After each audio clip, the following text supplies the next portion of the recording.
That sound means you're back on the air with the restaurant brokers, Eric and Robin Gagnon. And we just finished talking with some great examples of those people who take the restaurant business to a whole new level because they are working with family. Maybe it's a dad, maybe it's a brother, sister, in-laws.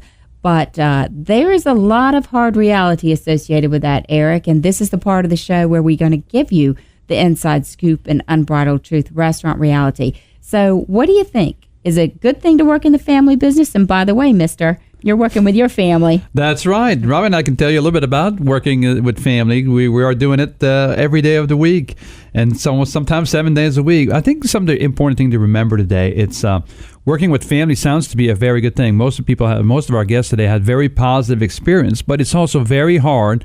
And I can tell you that from personal experience, to keep work at work and home at home. And it's almost impossible not to have that line. We heard Chris today said his mother rules the holidays with iron fists because I'm sure that she has to police around because it is very difficult. Also, roles in the business. We talk about that today. Looks like somebody has to take leadership and put the roles, but looks like sometimes in the case of Greg today, it's like it's falling into places depending on what people have interest or there's a need and there's somebody available. Congratulations, you are the new person for that job, right? Yeah, I was really intrigued because we had 100-year-old concept here today, and then we had pretty much like the second generation of folks here today, and then somebody was in the franchise world. But the common link between all three of those was really you've got to sort of define who's going to do what. But that doesn't mean it's not going to be without conflict because the new guy on ship is trying to say, hey, let's try this social media. Let's try this new thing over here. And Grandpa may be hanging back going, I don't know so much about that. It's always worked for me in the past. I love that story. Was it Anthony said his dad threw the newly designed logos at him because think about it, that's his pride. He built that business. He started it. So the reality is you can't come in as the new guy, even if that's your grandpa and you've known him your whole life.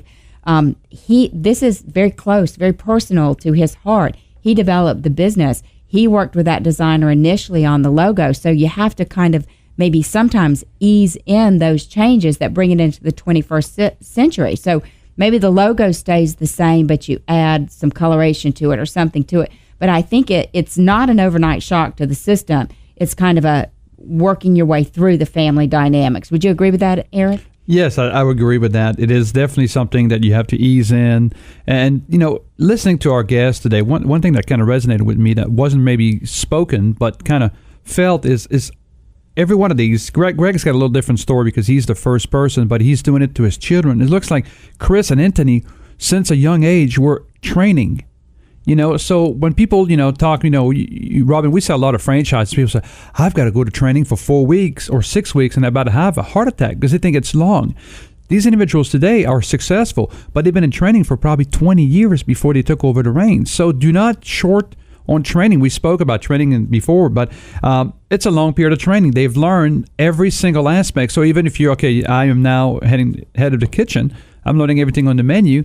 But next week, your mother, your father, your grandmother, your grandfather, your sister may start teaching about accounting.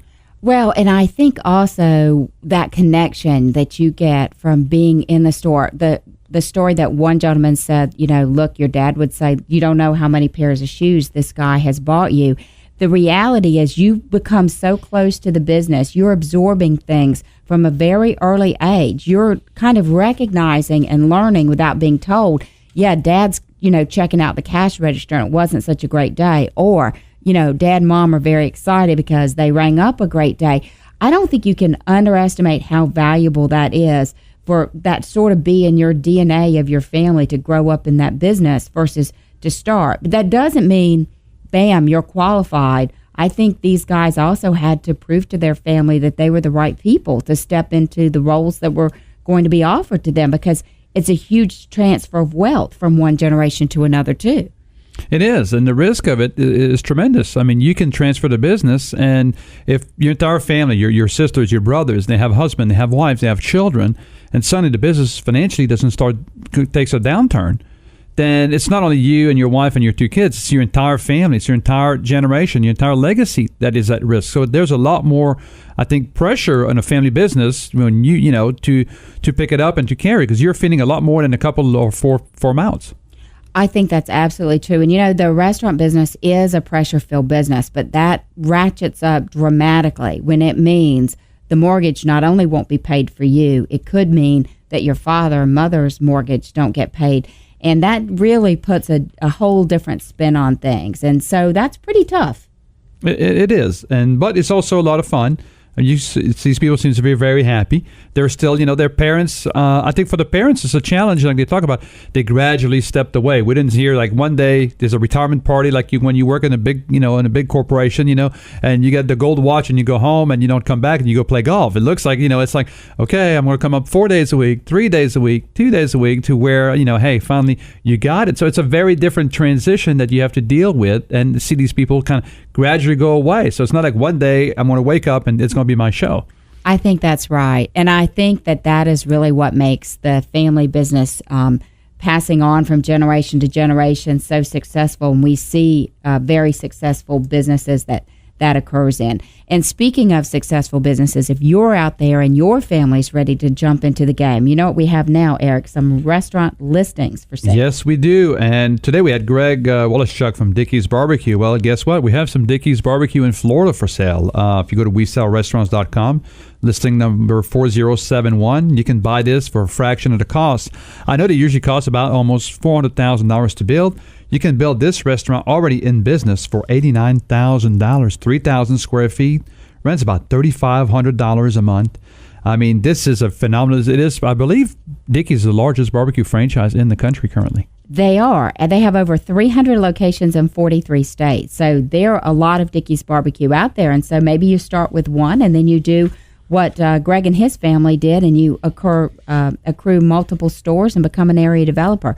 We also have a fantastic new listing. It's in East Cobb. It's a full-service restaurant for sale. Now, they're doing sales of almost $2 million, and the operator there is hands-on.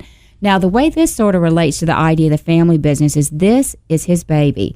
It's making super high earnings, $285,000 a year. It's approved for lending. He says he'll stay on 6 months to a year to make sure he transitions this appropriately into the hands of somebody that comes on board. And that's sort of like these family businesses. They're not just turning over the reins and running. This will be a long-term turnover. And from that perspective, if you're a husband and wife, and maybe one of you is an operations person, one of you is more of a front of the house person, maybe you purchase a business like that, and husband and wife team is a great thing, or father and son, mother daughter. I mean, they're two brothers, two cousins. We've seen a lot over the last few years, increasing amount of buyers from We Sell Restaurants that are family members pairing their resources together, and their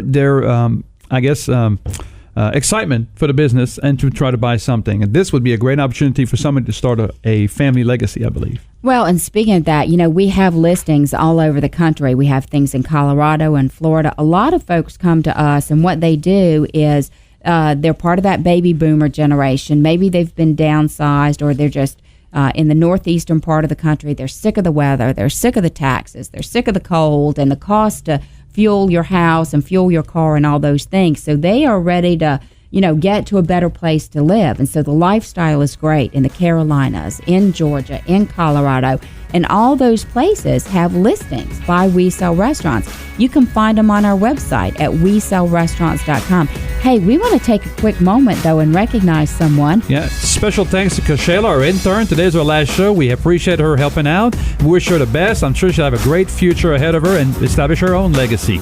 Stay tuned, and we'll see you next week.